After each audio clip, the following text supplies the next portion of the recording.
Ipinamalas ng kapulisan ng Apayao Police Provincial Office ang kanilang mabilis at maagap na serbisyo matapos rumisponde ang mga tauhan ng Luna Municipal Police Station sa isang insidente sa Barangay Marag, Luna, Apayao, umaga noong Abril 18 taong kasalukuyan.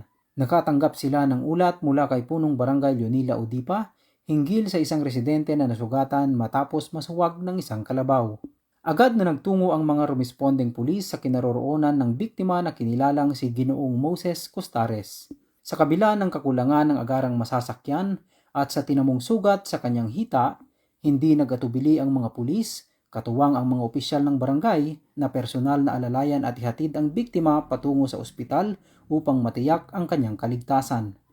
Dahil sa maagap na aksyon, ligtas na ang biktima at kasalukuyang nagpapagaling. Lubos naman ang pasasalamat ng pamilya ni Ginoong Costares sa mga kapulisan at mga opisyal ng barangay sa kanilang agarang pagresponde at malasakit. Muling pinatunayan ng pangyayaring ito na ang kapulisan ay nananatiling handa at maaasahan sa oras ng pangangailangan, hindi lamang bilang tagapagpatupad ng batas, kundi bilang katuwang sa pagligtas ng buhay. Ito ang diwa ng bagong PNP para sa bagong Pilipinas. Serbisyong mabilis, tapat at nararamdaman.